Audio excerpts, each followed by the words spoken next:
Welcome to the University of Michigan Dentistry Podcast Series, promoting oral health care worldwide. If I could have the three speakers come up here, we're going to have an opportunity now to maybe even turn up the lights. Is that possible?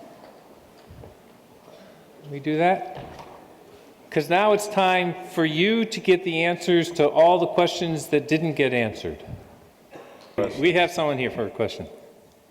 I was wondering, as a research institute, how are we working towards research and development of these technologies instead of just watching the venture capitalists seizing the opportunity? The question, if I understand it correctly, is are we being driven down this path? No, why are we? I think I heard what are we doing as an institution to develop these systems? In short, nothing. Because these systems are proprietary, owned by these companies who invested, for example, 3M invested $106 million to buy the prototype for the COS system in 2005. So their willingness to let non-3M people develop it further is about nil. Most of us doing work with the systems are more developing evidence that the system they develop works or doesn't work, or what the shortcoming is, or what the advantages are. But all the development work is basically coming through industry. New startup companies. That's how E4D was developed, for example. That company was developed by South African diamond merchants. They had no background in dentistry at all. Two engineers approached them about they had a way to do this type of a process. They funded it down in Texas, developed it, marketed it, sold it. Hi, thank you for your presentations. I have one question about what you just said about industry standards. One of them, I guess my technical question would be, among the companies that are developing the digital impressions and the crown technology, is there a standard that would allow you to share formats across all of them? If, for example, you bought into a technology as a private practice, and then that technology phased out, could you use those models somewhere else? So that's my technical side, and then I have a second question. So do you want to? I might answer that, because that will be a concern of every practitioner. Yeah. In the past, as I mentioned, core equipment, pretty simple a few years back. Today, for a clinician, if they make a decision to invest, is it a platform that I can grow and expand on? When you're one company, like for instance with Sirona, they were the innovators of the system, and for a long time they stood alone as the only one to be able to offer that. Now you look where we are today and you can see it's quite obvious that there are multiple capabilities. I think if you really look at it though, what you're really looking at it as Dr. Schroeder here spoke to earlier, on one hand we have a digital impressioning device. So the answer would be, you could be digital and make a model and then make the restoration directly off the model. So that answers, in effect, one question. On the other hand, though, if you invest, let's say, in a chairside system, then the question would be, am I locked in to using that company's particular level of equipment? And up until this point in time, the answer is yes. I don't want to use the word hunch, but for lack of a better word right now, I think those needs will be addressed because things like open file formats, STL files, those types of things are already being shared on the laboratory side, and I think Gary can attest to that as well.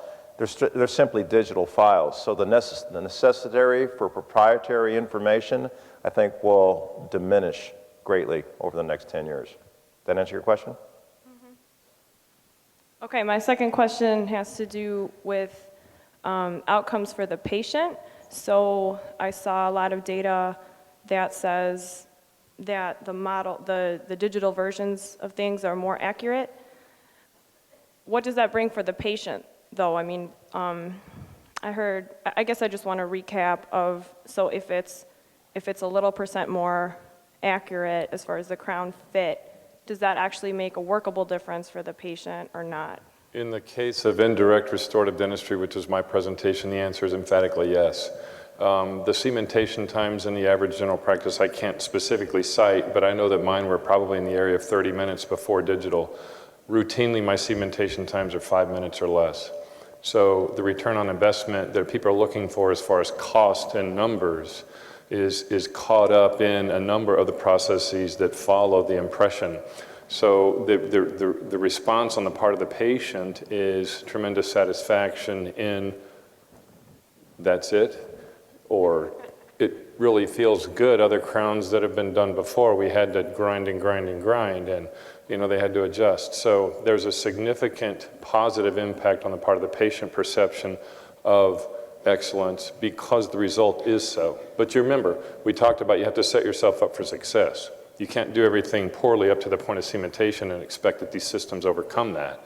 But the reality is that the systems are outstanding in their ability to create an accurate representation of the original condition. So it's extremely good. Another thing to think about, Q, is though, most of that work wasn't designed to show it was better. Most clinicians don't believe it can be done that well. So it was basically a proof of concept that it fits just as well as what you get out of the laboratory. What are you worried about? So your point about, okay, they fit at 50 microns instead of 70, what's the patient get out of that? Probably nothing. Because, I mean, we don't have any clinical evidence that a 50 micron margin lasts any longer or holds up any better. Yeah. Intellectually, every dental student in here can testify that they score better on their exams if they do better fitting restorations. Do you guys like that? Okay, because I think that's just a professional approach. We want to do it as best as possible. Right. Because our expectation is the better we do it, the better the outcome down the road. But to say that we have a lot of evidence that a margin less than 100 microns does that, we don't. Okay, I have one more question, and that has to do with environmental. So I heard in a different lecture that I attended that often dentists contribute to the county's waste as far as mercury and things like that. So switching to digital impressions seems to be switching from stone to a throwaway plastic. Now, is there any concern on that area at all? You mean like from a green point of view? Yeah. So all of U of M just switched to like sustainable U of M campus initiative, for example. Let me offer you this. The goal in dentistry would be to make a restoration directly to the tooth and skip everything in between. That technology has already been demonstrated. The need for a model won't vanish, but is rapidly diminishing. That's the answer. There'll be less waste in terms of just raw numbers. There'll always be waste, but I don't think we'll nearly generate what we have been generating as a result of that. Does that answer your question? Okay, yes, thank you. Good afternoon. Being from the other side of the hall, when are we going to see the scanners available for removable prosthodontics and long span fixed prosthodontic? I'll do my best. My knowledge of the removable component of your question is that the scanners really have no ability to record dynamic tissue, as opposed to static position. So I'm not aware of any research in the area of that. I am aware of people that have made removable partial denture frameworks with the SLA models, but from the standpoint of movable tissue, I don't know. It certainly would be nice to be able to do that. I suspect that's one of those, your computer is filling an entire room in 1954 and now it's in my pocket kind of questions. So I think that it's moving in that direction. I think a lot of that also has to do how a model is physically constructed, because you go from hard tissue to soft tissue. Hard tissues now, we know we can accurately record it even in instances of long span. Soft tissue is a little bit different because when a model is constructed from it, you have less reference points because it's relatively flat information. Whereas when you're looking at hard tissue that has peaks, valleys, and that type of thing, there's a lot more data there to statistically generate a mathematical model, producing a solid model. It becomes a little bit more problematic on the soft tissue side. But those aren't challenges that can't be overcome, or won't. I guess I'd also suggest that what drives the development of digital systems is business. And I don't know how much business is in removable pros from a a driving point of view. I mean, if you look at what when they made the size of the mill blocks for the laboratories, they started at 40 millimeters. Why? Because 93% of all work done in a dental laboratory fits in 40 millimeters. And why did they go to 55? Because 3% more of the work they do fits in a 55 millimeter block. So, I mean, unless there's some business model that somebody comes up with, and if they do, I think that's what it is. Actually, I think the thing we're working on more than anything else is implants. To connect, do encode abutments where, you heard Dr. Schroeder talk about making impressions because he's working on implant. The new trend is, give me a healing abutment the surgeon puts in that I never have to touch. Patient comes in, anytime after the surgery is done, I can scan the mouth, have the restorations ready after everything's integrated, because the top of that encode abutment tells me the geometry of the implant in the arch, and I can work digitally and design everything while it's healing. One other thing too that should intrigue all of us. If you think about an impression, a physical impression, it always involves the displacement of tissue. However, a digital image of it involves none of that, so in theory, it'd be a passive situation, which would be the ideal from a prosthetic standpoint. That's what I was going to allude to next, but you already hit it. That's good. Yeah. Thank you. Thank you. Thank you for your presentation. Has anybody have you looked at the total cost per unit for, say, a crown over time with this technology? Because I know you talked a lot about the cost of, say, these new guys getting out in practice, setting up a practice. I mean, how long does it take to pay for this particular technology? And what is if you looked at the total amount of impression materials, stone, lab fees, everything compared to the machine versus your upkeep on the machine and the cost of the blanks and everything else? Well, there are two types of margins. There's the margin that we all measure, and then there's a profit margin. And which should be more important in a practice? I mean, those are things that could be argued forever. But the fact of the matter is, and I think this is what you're referring to, there's a business model that has to be established one way or the other. In my experience over the years of doing this, Dennis supersedes me, but I'm in 96 is where I started with this. I can give you anecdotal evidence on my own part. So I will tell you tomorrow for the D4s, I'm doing a program that will more specifically address this type of topic, because I didn't think that this format was appropriate to that end. The answer would be is that it's a very efficient model. I mean, in direct numbers, which I don't particularly care to share here at this point. Give Patterson's pitch. Patterson figures about?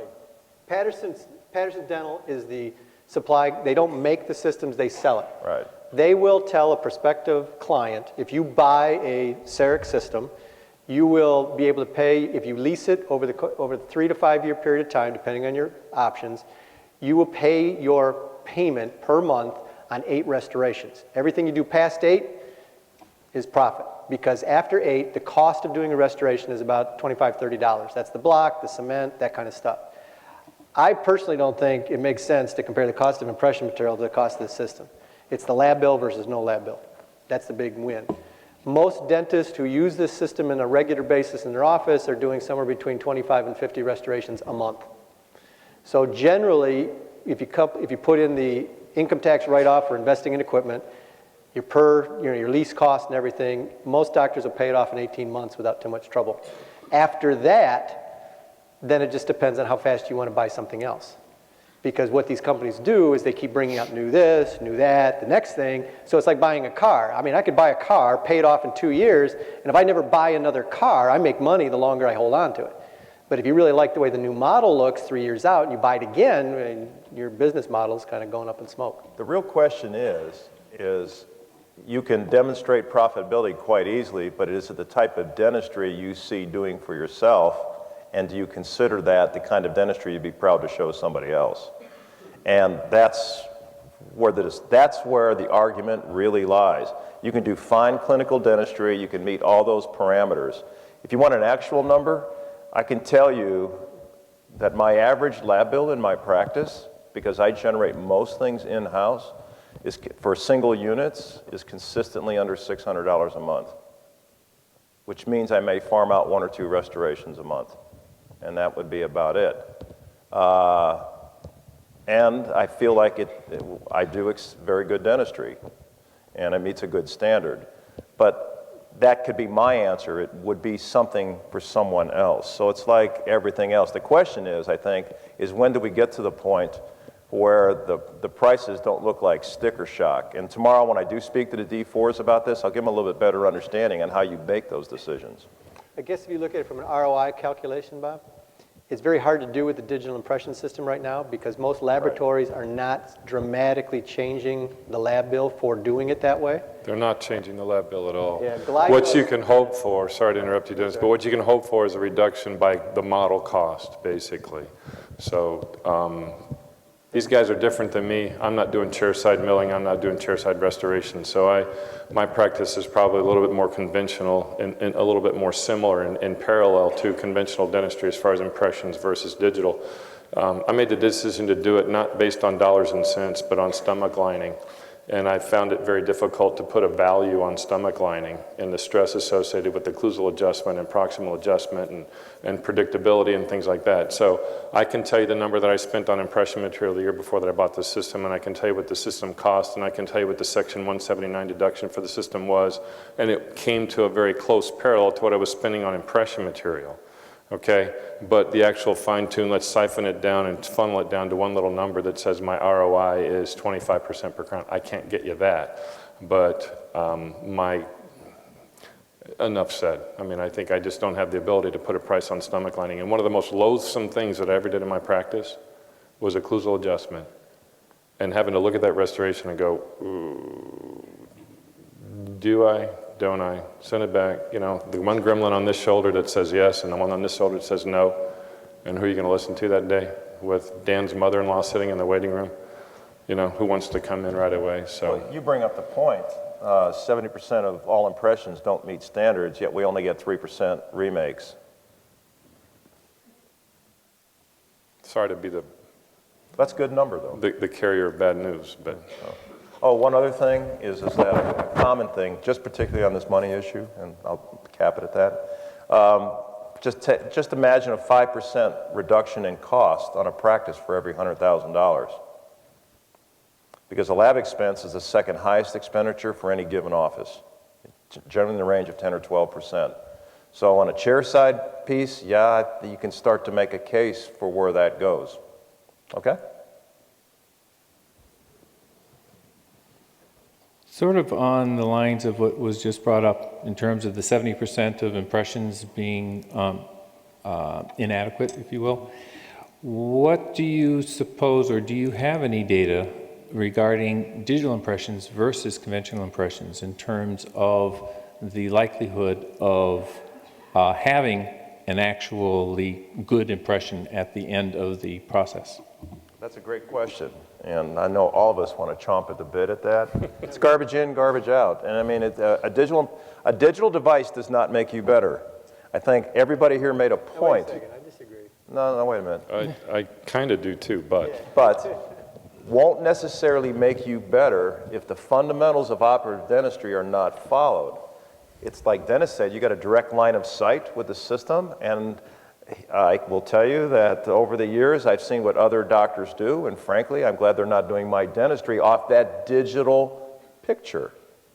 But see, the digital picture can't help but make you better at what you do. It because can. you see it. Right. You see it. That's Okay? exactly I mean, right. think about how many times you pull an impression out of the mouth and you got your scopes down, you got your light on, and you're going, did I get it? Did I not get it? Did I get it? You think you got it, you send it off, you get And the you model also back, and you think go, about what's involved in remaking it. yeah, you get the model back, you go, I didn't get it. I don't have that problem when I got a picture that's 17 by 12 sitting in front of me. I don't. can't help but get better. You don't. And everybody will. But everybody sees things that way. First thing that happens to you when you look at your digital preparation, that's not my preparation. Because you've never seen things that way. You could look at an impression, and I think the point was made here about an excellent impression, but that won't guarantee an excellent result. And interestingly, at this point, with the system that I'm using, I can't tell you how many restorations I've done with it, how many individual units I've done, probably in excess of 800. And I can tell you there has not been one restoration that I have returned because of marginal integrity or fit. Not one. Okay? So I think it makes dentists better. I mean, we can kind of get into the concept of and Dan himself said, you know, one of the great mysteries of dentistry is we got 150 million micron open margin on a stainless steel crown, but it's been there for 25 years. Picture this. Despite the fact that maybe you didn't get perfect marginal identification on your digital impression, on your digital scan, the margin is closed and everything above what the camera sees is as perfect as it can be. So is it an improvement over what was, which was folds in impression material and distortion of impression material and errors that were built into that system? I'm not at all proposing or suggesting that we should disregard quality. I think that was demonstrated in my presentation today. But variations in accomplished objective are probably a little bit more acceptable with the digital system than they are with an impression material system. I've always looked at one thing. In a dental school setting, how would I have changed, or how would I have been educated if I saw everything the way I see dentistry in my practice today? Would that have contributed in a more profound way to my education? I think so, because of what I see and what I do today. I see it in a much different way. Even the basics of occlusion, I visualize in ways that I remember the tracing, the crow's feet going through the, oh Lord. And I mean, C.Y. Murph, he was probably one of the best people I've ever known when it came to dental anatomy, but I get it when I look at this stuff. I will tell you from our research with the COS system, we have returned restorations that had open contacts unexplained. I think it'd be a misnomer to leave you with the idea that you can't make a mistake. I think the difference is the more you work with the digital system, the immediate feedback you get on what you're trying to record improves that process that we're all working anyhow. Whether you use a digital, whether you use a PVS, you're trying to record what you've done in the mouth accurately.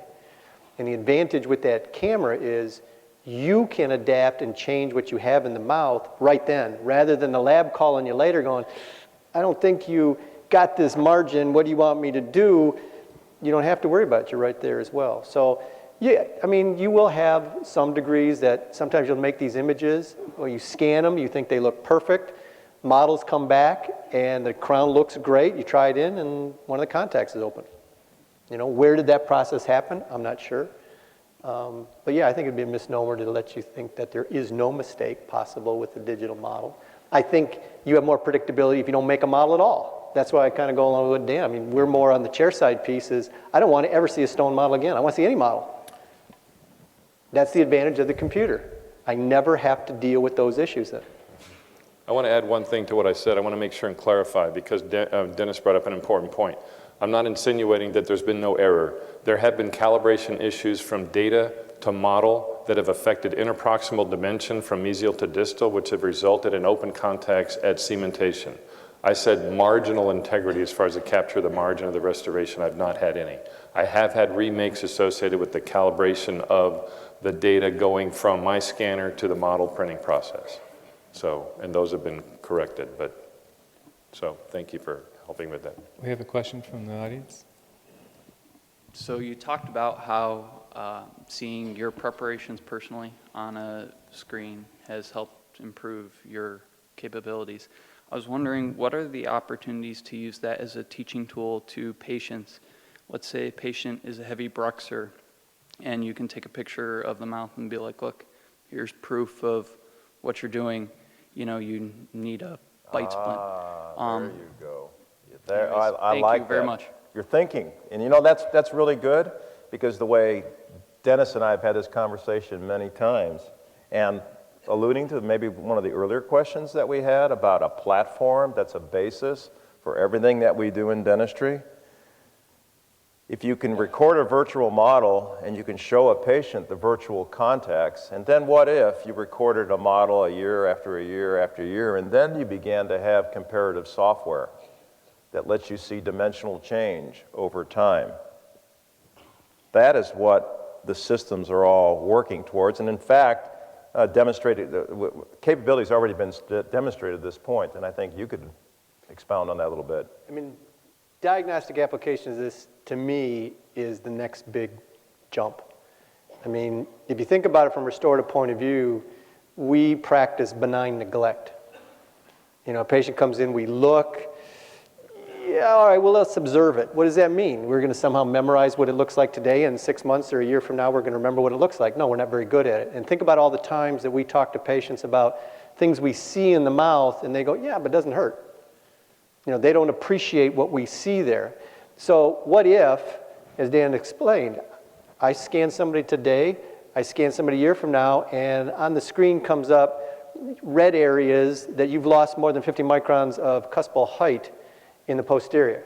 Do you think that would have a telling effect onto a patient of what you're trying to describe?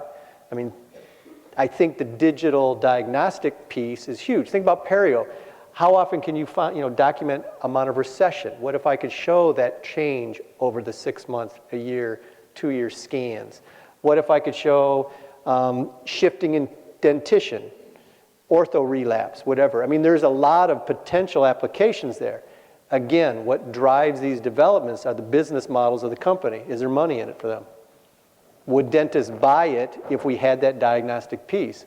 I think to a degree what it becomes is a value added. Okay, why did we go to digital radiography? Was it very much productive? Was it a great benefit, an ROI for dentists? No, it costs you more. But there's obvious advantages to having it in your office. So, part of what goes forward is business decisions by companies in spite of what we may or may not want to do at the chair. And we're actually doing a couple projects looking at that ability to measure quantitative changes in the dentition using these scans, because the companies are starting to be able to allow us to use those files in commercial software programs now. You know, in private practice, like I am, which is the bulk of what I do, I'm rather still amazed. I take it for granted because I've been doing it for so long, and most of my patients do, but it's amazing that when you'll be treating just, say, one tooth in an arch, and they'll see the other 4 teeth, and let's just, you know what an open margin looks like. And that's the thing that we always, point out to a patient, here's an open margin. Well, first they got to get their mind around why a margin is important, and you got to go through the whole thing. But when they hear that once, and then they happen to see it on the screen, and by the way, you happen to see a restoration next to it, it obviously looks like it's got a channel through it, they go, well, is there something wrong with that one over there? Now, in the past, I had to go through the exercise all over again. And these are the kinds of things that technologies like this should allow for. For instance, if we take an image, why does it necessarily have to be a mathematical model? We already have intraoral cameras, why can't we take a real-time image? Those things are coming. Just a question going back to the in-house fabricated restorations. You talked a little bit about onlays and the marginal degradation over time. Are you able to tell a little bit more about the longitudinal studies that have been done about CEREX or those in-house fabricated restorations versus traditionally lab fabricated? I'm not sure I follow the question. Just thinking if we say that we hope to have a 5-year as a good prognosis for a PFM, have there been studies done to compare a PFM versus the CEREC system or anything like that? No, the only studies that have been done that would compare multiple restorative systems would be more along the lines of a meta-analysis looking at what is the longevity of a porcelain-fused metal crown, what is the longevity of a aluminum basis crown or a zirconia crown, those types of things. And frankly, there's not much difference. They're almost all above 95% over 5 years. 5 years is a magic number because insurance will pay us again after 5 years. If we didn't have insurance, 5 years wouldn't be such a critical feature. Okay, it's pretty simple. The margin changes that I illustrated that we've seen in our chairside work, I believe is not unique to the chairside system. It's unique to adhesive ceramic dentistry. Whether it was made in the lab or whether it was made at the chair, I got to use the same resin cement in the same preparation. It's just a matter of how did I make that restoration. But that's my bias. You're probably not going to be able to find, I can't think of any right now, as a matter of fact, that ever compares those types of things because you'd have to have a huge amount of patience. So they really come more out of the meta-analysis comparison where somebody does a a retrospective, like I can think of one done by Hickel in the 90s. He took from 1990 to 2000, looked at amalgam, composite glass ionomer, cast gold, CAD-CAM, and what was the percent failure over that 10 years. And it turns out CAD-CAM failed at 4.4%, and I think cast gold failed at like 5.2%. Okay, so, I mean, I don't think personally that 95, 96, 97 is anything much different. As I tell a patient, look, I think in general, this is going to work really well. But if you're in the 3% that failed, you got 100% failure. So to take that kind of statistic and give it to a patient is difficult. I think what it does, as I've said a couple of times, is most of the perception of this kind of dentistry is it doesn't fit as well, it doesn't last as long, it's not as long lasting, it's not as quality. And what I think we're seeing from the research is there's really no difference in it.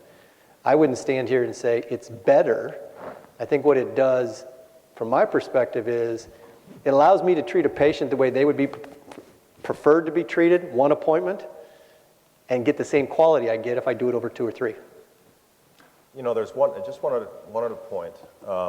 Because you mentioned an onlay, and I heard that as part of your discussion. And my reasons for really putting chairside into play in my practice were based on the premise that I could do that particular restoration at the chair rather than going through the misery that I had to go through when I was doing it in 2 appointments. And bear with me just for one moment. The thought occurred to me that I oftentimes had to create preparations that held temporaries in place. Adhesion dentistry doesn't require that. And if you think more carefully about it, and one of the reasons I had the slide about Generation X and Generation Y, I strongly believe that dental treatment of the future will not be the differentiation about crowns, which was the other part of your discussion. I believe the future in dentistry lies on replacing the damaged part and not necessarily getting into the more expedient procedure of always doing a crown, just because we get paid for it. Hello, I apologize if I missed this concept, but I was wondering what were the limitations of the digital impression system in terms of restoring implants? The limitations at this point in time are that the platform of the implant has to be able to be scanned as if it were a preparation. It needs to see the entire platform. And so rather than place retraction cord around an implant abutment, which I have done and which I've scanned and which I've successfully created restorations for, it's easier to snap on impression parts and to capture vinyl polyselection impression than it is to try to isolate the platform of the of the implant.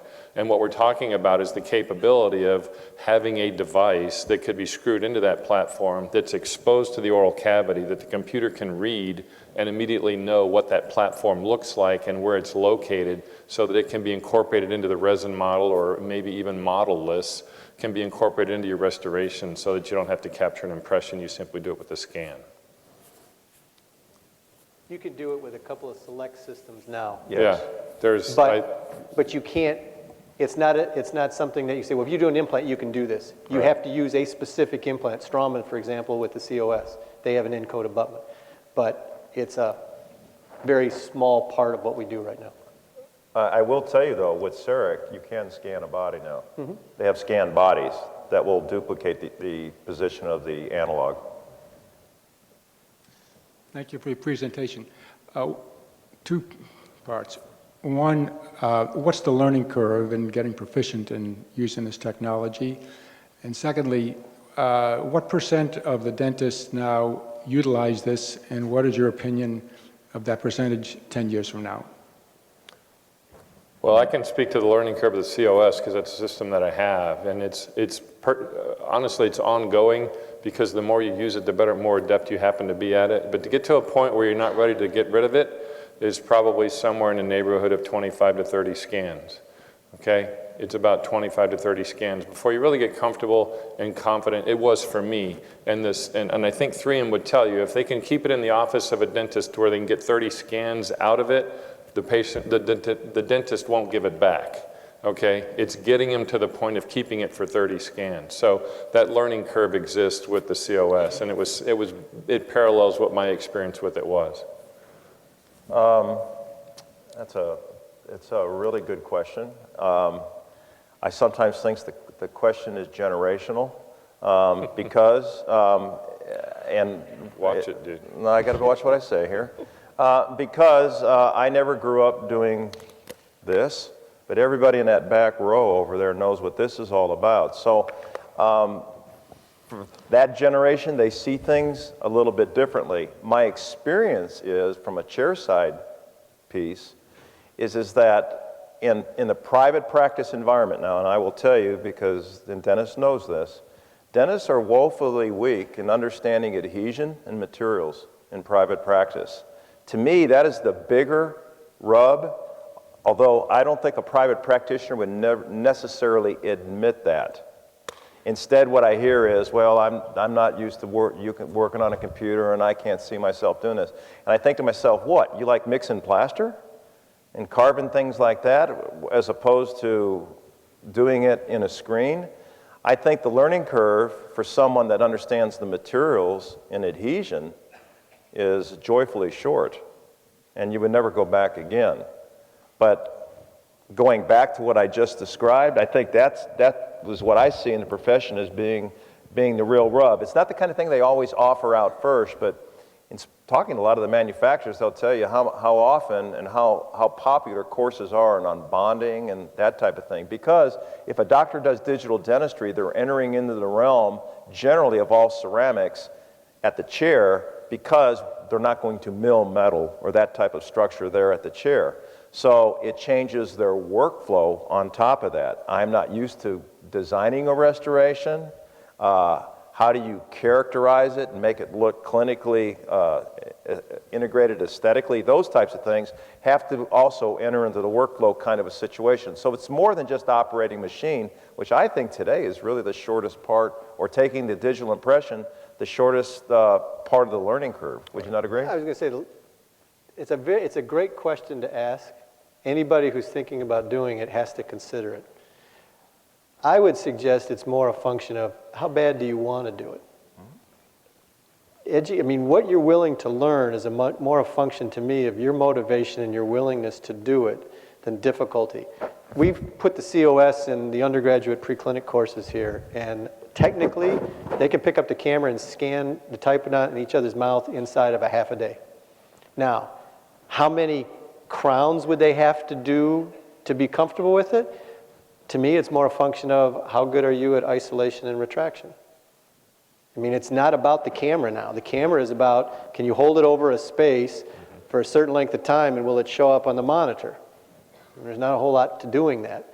The bigger issue is, can you keep the environment dry? Can you retract the tissue? Do you have a nice preparation that's going to be successful? What's going on? And I think that's what Dan was kind of getting at, is when you choose to do this kind of dentistry, people see the machine because that's the different thing. That's the unique thing. Because I cut preps all the time, but really what they're having to understand is your preps have to change, because you can't cut a 90-degree angle with a milled restoration. It's got to be curved. It's got to be rounded. So just like you had to learn how to cut preps for castings and for amalgams and for composites, you got to learn to do it for a milled restoration. And that's, I think, a little bit more. I mean, I've been doing it 20 years, and I'd be the last one to say that I know everything there is to know about doing it. I mean, I'm getting better and better, as Brian says. The more I do it, the better you get. And it's a comfort thing. You know, you just don't worry about it, you just don't think about it, and you actually get more focused on the dentistry, because that's the outcome that determines your success, not the piece of equipment.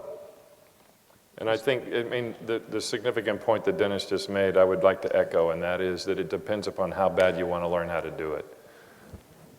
I still don't know how to use this except to take a picture of you guys, and I had to learn that about 5 minutes before my presentation, okay? But I can use the chairside scanner. It just is a function of how bad you want to know how to use it and how much time you're willing to invest in learning the process. So. And just so you know, though, I mean, if you right now in all the systems out there, the companies have a 2-day basic training course. And their expectation is after that 2 days, you'd be able to go into your office in a little bit of a controlled mode and be able to do posterior restorations. And I think that's a fair statement. Will you be excellent? Absolutely not. But to be able to get out of the gate and start working with it, sure.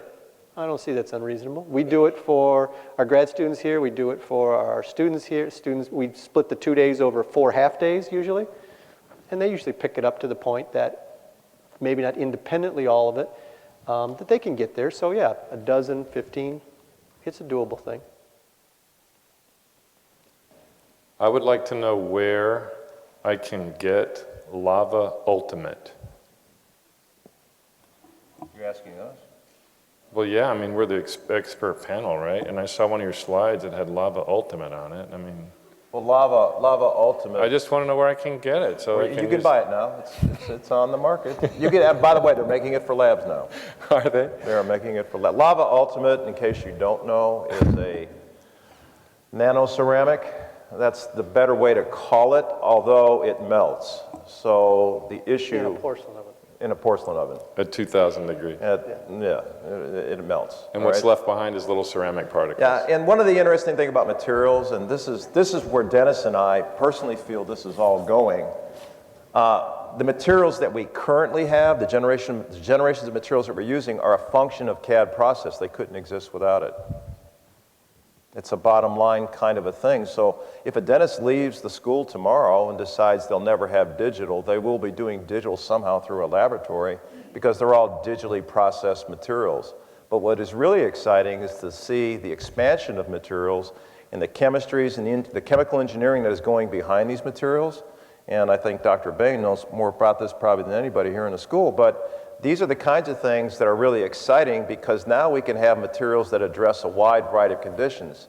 If you think about it, ceramics is very hard, and it doesn't have much rebound to it, if any at all. Materials like composites do have favorable properties despite the fact that they're difficult to handle. What if you could now take a material that's strong enough or durable enough to go a long run to make cusp out of it and have it hold occlusion, create nice embrasure forms, and handle easily. It probably won't be done by hand, see? It's cool material. The second part of the previous question was, what's the approximate market share at the moment of digital impressions, and what would you anticipate that to be 10 years from now? The market share for, CEREC has got the biggest market share right now, and they have 12,000 units in North America. So what's that? 8% of the dental population, dentist population? They calculate 10%. Okay, 10%. Really? It's that high? Yeah. I can tell you from a digital impression point of view, Glidewell will share this information that they do something like 75,000 impressions a month, and they do about 5,000 digital impressions a month. So from a utilization point of view, it's still a minority. You're out on the bell curve on the far left. There's no doubt about it. Now, what's it going to be 10 years from now? I quit answering that question 20 years ago when Joe Dennison talked me into doing this. Because my bias is really simple. It was so easy. Why wouldn't everybody do it now? That's what the isn't that, that's 3M wants to know, and Sirona wants to know, and all those other what's it going to take for everybody to decide this is what they want to do? I don't know how to answer that, frankly. This is the way I want to work. I think there's some advantages to it. I've obviously done that. And there is is it a growing thing? I think so.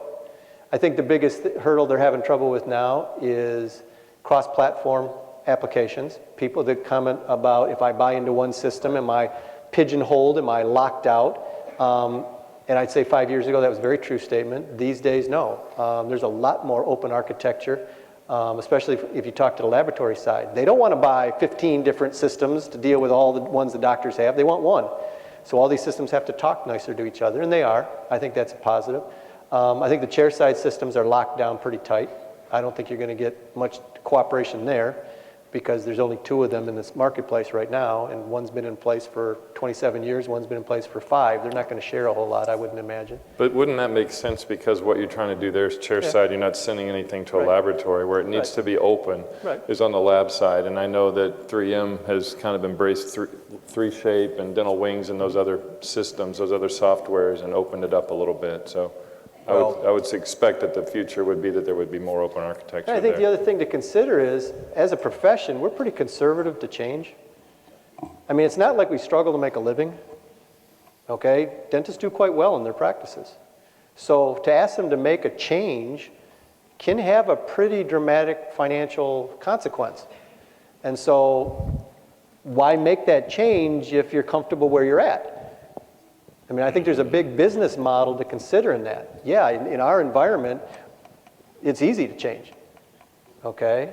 But I think once you get into the practice module and you built your practice up and you're in the position, yeah, why should you invest something like this unless you don't see the value? And one of the things that I think is going to change it eventually is not about what we do.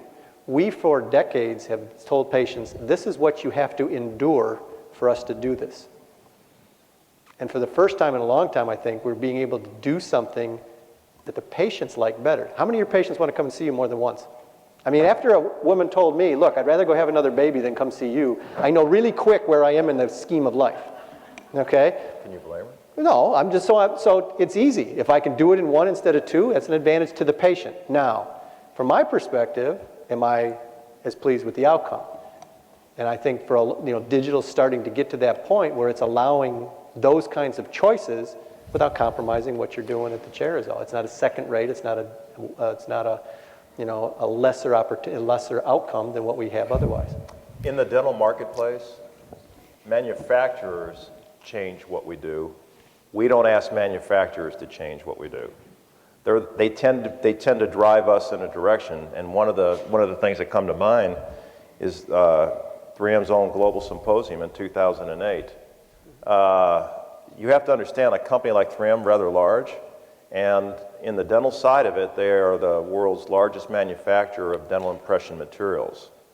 How is it a company like them sees the potential or sees the level of investment they have already made and are yet willing to cannibalize the product that in fact drives their profit? You see, the writing is on the wall. It's really not a matter of if or when. It's some of it's already here and it's coming. And understanding this now is going to be imperative, I think, for the young dental student, but what I see out, or for the graduating dental student, but what I see out in private practice is a lot of clinicians who get even farther behind that curve because so many things are developing ahead of them.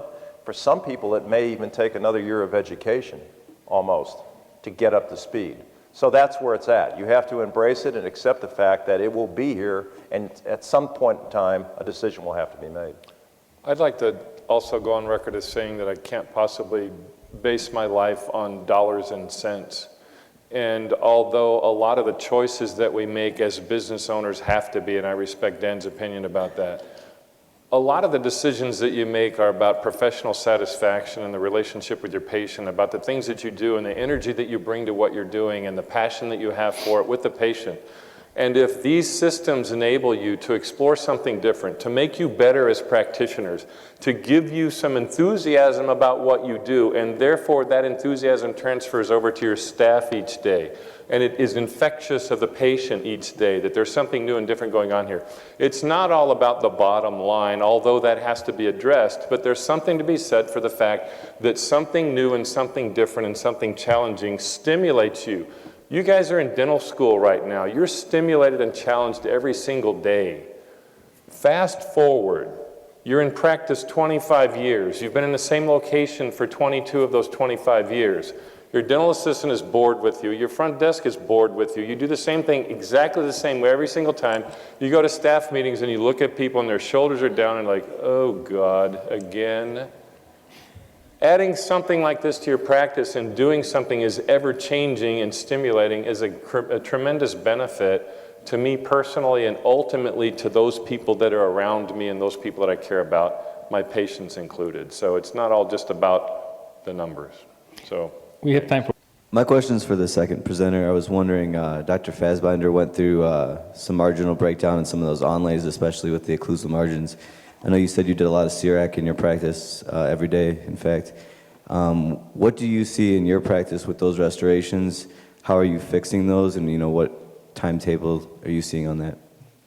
Well, I've learned from Dr. Fassbinder always to stay away from anecdotal evidence, but now you've asked for the anecdotal approach. Quite good. I frankly wouldn't be doing them today if they hadn't succeeded yesterday. What you typically see on those restorations, and some of the key points would be, in areas where you have functional slides, if you put a margin in that place, you've never put a margin over a centric stop. That's a contraindication. either goes to one side of the centric stop or another. Then you got to make sure it's out of function. But what really happens in your practice, you begin to see these things because I see them right then and there. In many cases, I eliminate those interferences to eliminate the problem. But what I've always liked about the restorative method, the CEREC method, and it's actually a method, that's the way it's typically been described. Professor Moorman, who was the inventor of the system, described it that way. His simple intent at the day was to do one thing, to do the world's best direct restoration. It was nothing about a crown. It was simply about exceeding the expectations we had had from amalgam and composite, particularly at the particular time when that was developed. And as I look at these things back over the years, I think how nice it is to have a margin that can be addressed.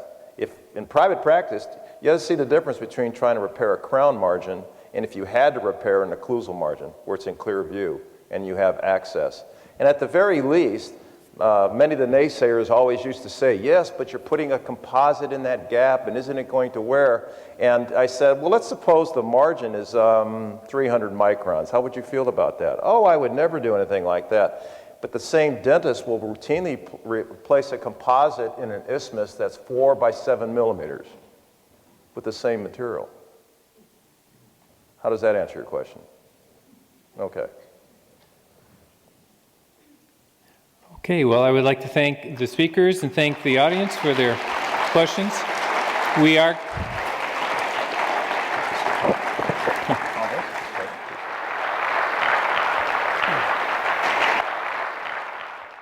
You've been listening to a presentation from the University of Michigan School of Dentistry, which is dedicated to supporting open learning and open educational resources. This recording is licensed under the Creative Commons. It may be reused and redistributed for nonprofit use. Please attribute materials to the University of Michigan School of Dentistry and redistribute under this same license. For more information on how this and other University of Michigan School of Dentistry recordings may be used, visit www.dent.umich.edu/license.